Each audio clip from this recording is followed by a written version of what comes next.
விஜய இந்த விஜய நீ வா விஜய், நாங்களா இருக்கோம், பாத்துக்கிறோம். விஜய் தம்பி நீ வா, நாங்க இருக்கோம். விஜய் தம்பி நீ வா, நாங்க இருக்கோம். அண்ணா நீ வாடா, நாங்களா இருக்கோம். நண்பா நீ வா நண்பா, நாங்களா இருக்கோம் சொல்லி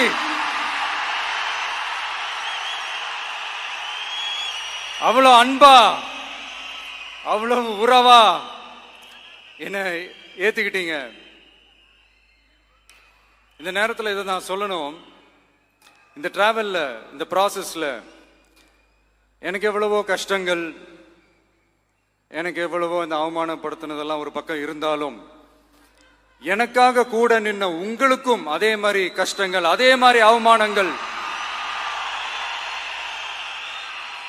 அதையெல்லாம் நீங்க பெருசா எடுத்துக்காம, அதையெல்லாம் நீங்க பொருட்டாவே எடுத்துக்காம, என்னோட வலிகளை, என்னோட வேதனைகளை உங்களோட தான் நினைச்சு என் கூடவே நின்னு இன்னைக்கு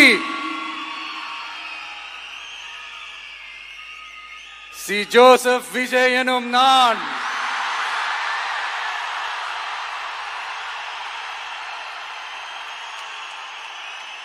அத உண்மையாக்கி இருக்கிறீங்க. உண்மையிலே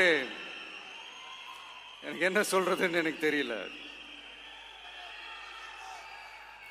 என்னுடைய உறவுகளே, என்னுடைய சொந்தங்களே, நான் ஒன்றும் தேவ தூதன்லாம் கிடையாது.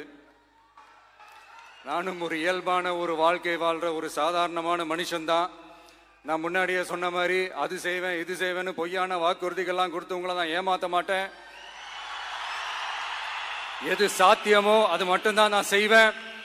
இம்மிடியட்டா உங்க மனசுல ஒரு கேள்வி ஒண்ணு வரலாம், அப்ப சாத்தியம் இல்லாததை செய்ய மாட்டாங்களா, செய்ய முடியாதா அப்படின்ற ஒரு கேள்வி ஒண்ணு வரலாம். இத்தனை கோடி மக்கள் என் கூட இருக்கும் போது எது வந்தாலும் பாத்துக்கலாம், என்ன வந்தாலும் பாத்துக்கலாம் அப்படின்ற அந்த கான்பிடன்ஸ் என் மனசுல இருக்கு. இன்னொரு விஷயமும் நான் இங்க சொல்லணும். இன்னைக்கு நம்ம தமிழ்நாடு கவர்மெண்ட் இருக்கிற அந்த நிலைமையை பத்தி நான் உங்ககிட்ட நான் சொல்லணும். கிட்டத்தட்ட 10 லட்சம் கோடிக்கு மேல கடன் வாங்கி வச்சுட்டு போயிருக்கிற இன்னைக்கு அந்த தமிழ்நாடு அரசு இருக்கிறப்போ, கஜானாவை சுத்தமா தொடச்சி வலிச்சு வச்சுட்டு போயிருக்கிறப்போ, தூக்க முடியாத சுமையை ஏத்தி வச்சுட்டு போயிருக்கிறப்போ,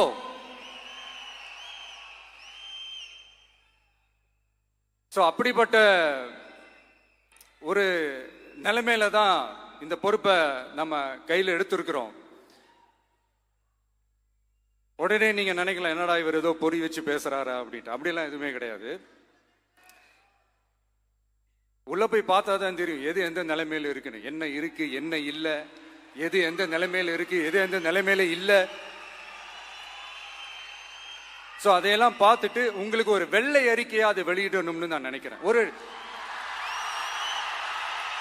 ஒரு டிரான்ஸ்பரண்டான ஒரு கவர்மெண்டா, அதாவது இன்னைக்கு நம்ம தமிழ்நாடு கவர்மெண்ட் இந்த நிலைமையில தான் இருக்கு அப்படின்றத உங்ககிட்ட சொல்லிட்டு, I just want to take it forward from there. அதைத்தான் நான் முதல்ல செய்யணும்னு நினைக்கிறேன்.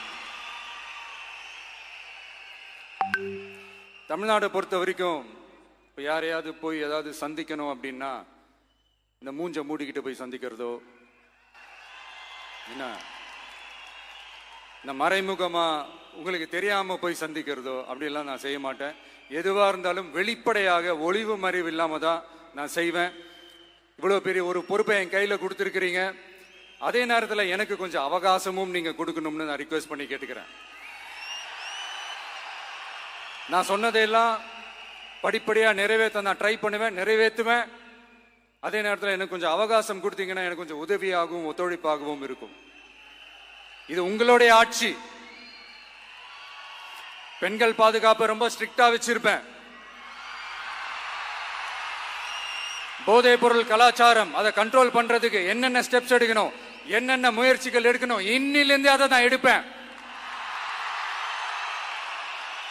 நம்ம பசங்களை அதுல இருந்து காப்பாற்ற வேண்டியது நம்ம அரசனுடைய பொறுப்பு.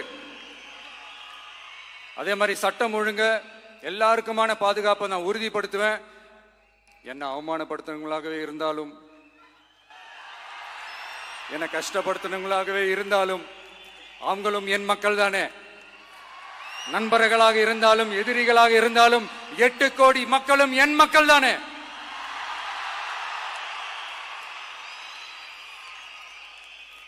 அது மாதிரி இந்த அடிப்படை விஷயங்கள், கல்வி, ரேஷன், மருத்துவம், குடிநீர், சாலை வசதி, பஸ் வசதி, இந்த மாதிரி விஷயங்கள்ல தான் என்னுடைய முதல் கவனம் செலுத்தணும்னு எனக்கு தோணுது.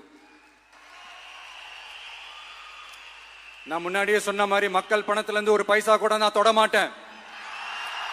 எனக்கு அது அவசியமும் இல்லை. அது உங்களுக்கு நல்லாவே தெரியும். இந்த விஜய் தப்பு பண்ண மாட்டான், தப்பு பண்ணவும் விட மாட்டான். அது யாராக இருந்தாலும் சரி, என்னோட கவர்மெண்ட்ல என் கூடவே இருக்கிறவங்களாகவும் சரி, விட மாட்டான். சப்போஸ் யாருக்காவது அப்படி ஒரு எண்ணம் மனசுல இருந்துச்சுன்னா, நம்ம ஜெயிச்சுட்டோம், ஒரு ஆட்டம் ஆடி பார்க்கலாம் அப்படின்ற எண்ணம் யாருக்காவது இருந்துச்சுன்னா, இப்பவே இந்த நிமிஷமே அதை எரேஸ் பண்ணிருங்க.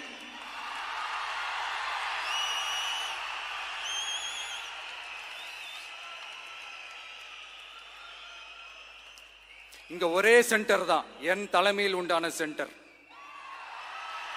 இந்த பக்கம் ஒரு சென்டர், இந்த பக்கம் ஒரு பவர் சென்டர், அங்க ஒரு பவர் சென்டர், அதெல்லாம் கிடையவே கிடையாது. இப்பவே சொல்லிடுறேன்.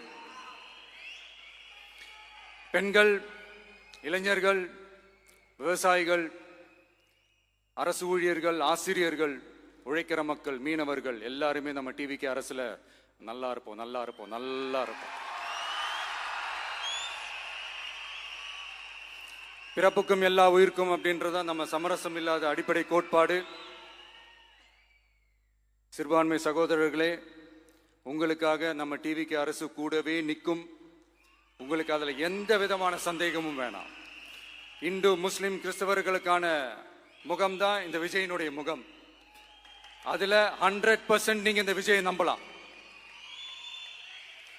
இப்படி ஒரு சூழலை ஏற்படுத்தி கொடுத்த தமிழ்நாட்டு மக்கள், ஒட்டுமொத்த மக்கள், உங்கள் அனைவருக்கும் இந்த நேரத்தில் என்னுடைய நன்றியை தெரிவிச்சு, இன்னொருத்தவங்களுக்கும் முக்கியமா நான் நன்றி சொல்லணும். அது இந்த விஜய் மாமாவோட குட்டி நண்பா, நண்பி.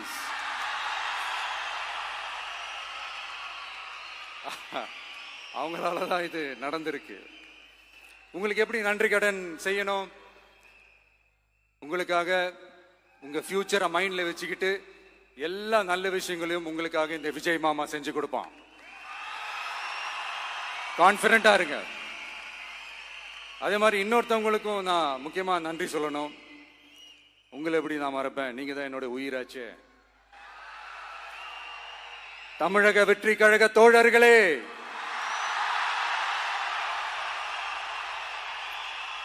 உண்மையில சொல்லணும்னா நீங்க இல்லைன்னா எதுவுமே இல்லை.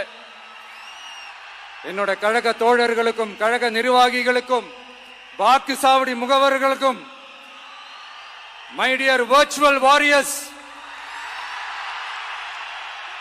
உங்கள் அனைவருக்கும் கோடான கோடி நன்றிகள்.